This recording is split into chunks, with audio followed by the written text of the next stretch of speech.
Hello, my name is Dwight Zscheile. I'm a professor of Congregational Mission and Leadership at Luther Seminary and a priest at St. Matthew's Episcopal Church in St. Paul.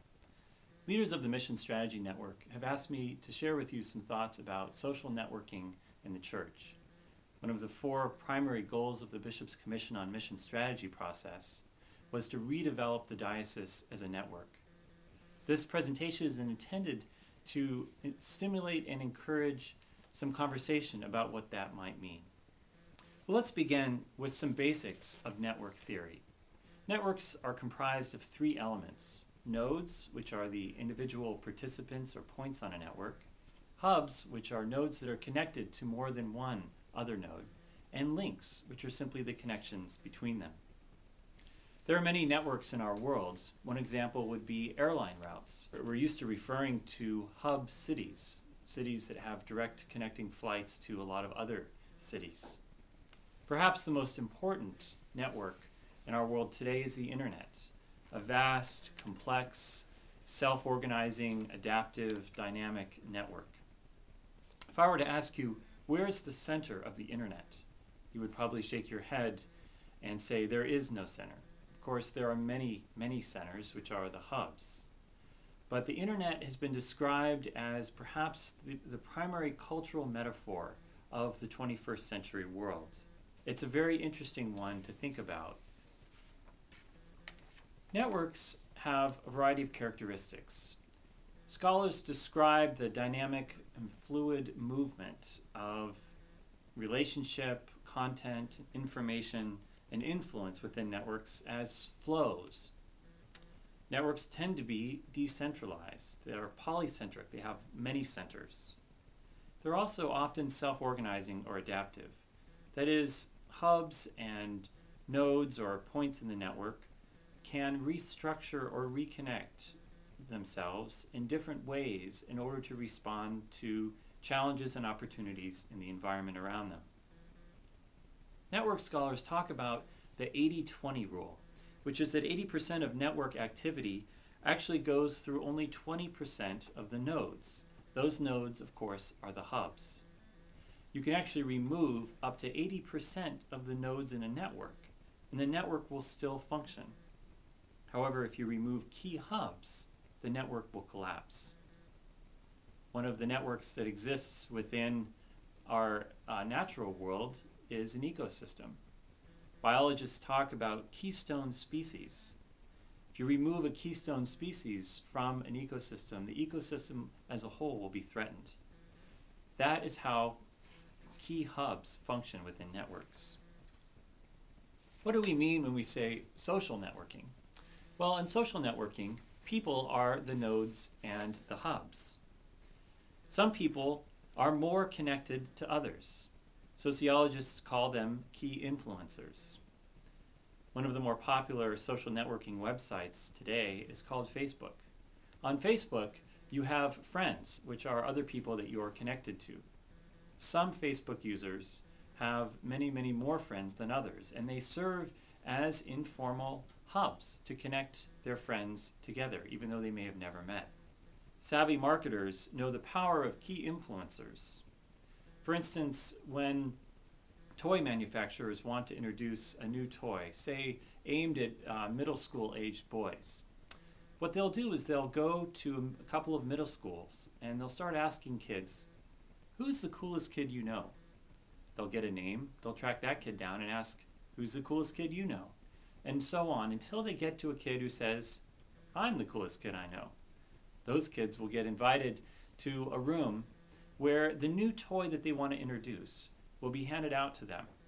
They'll get to play with it together with all of these other alpha pups, they call them, these coolest kids, without any advertising or print or television marketing at all. They know that within days of sending those toys home with those alpha pups, demand for that toy will be sky high.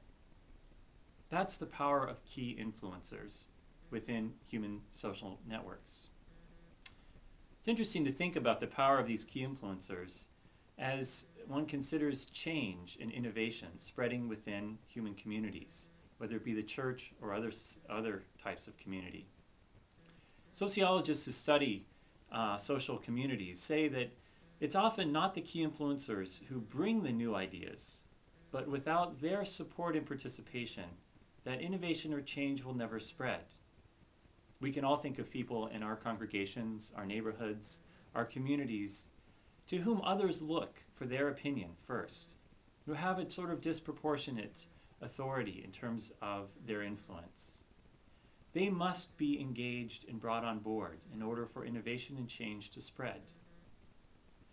As scholars have looked back at how Christianity spread in the first few centuries around the Roman world, it's interesting to note the power of social networks.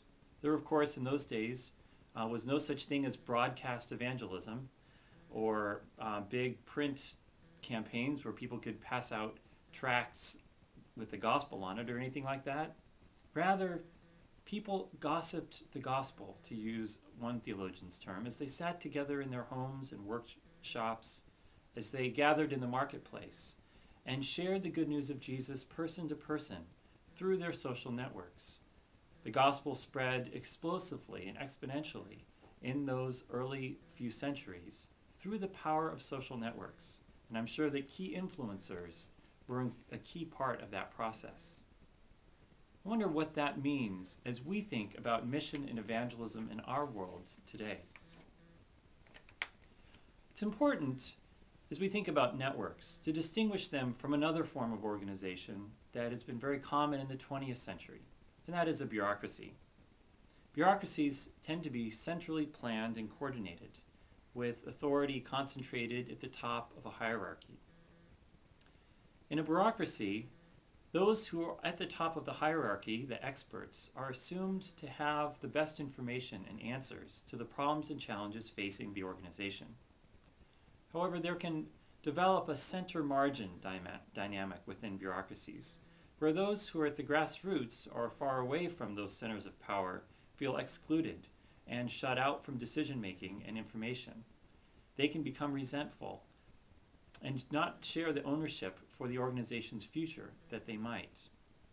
Moreover, if those people out at the grassroots actually do have the information about what's going on in the world, that can really harm the bureaucracy's ability to be flexible and shift and adapt and deal with those challenges. Now, in contrast, networks tend to be decentralized, as we've said. Authority is distributed in multiple centers and actually exists down in the grassroots, where those members are empowered to restructure and adapt and reorganize the network and the organization itself in order to deal with opportunities and challenges that arise. Mainline denominations in America in the 20th century adopted forms of corporate bureaucratic life from about the 1920s and 30s up through the 1960s. Just as many American businesses reached the apex of corporate bureaucratic organizational forms. However, since the late 1960s, those forms of organization have come under increasing stress. Now, leading business and nonprofit organizations of all sorts are streamlining and flattening their organizations and shifting more toward network structures in order to deal with the rapidly changing environment that we have today. The church in general has been slow to make this change, but it's, I think, critical in order to adapt to the ways in which the world around us and culture are changing.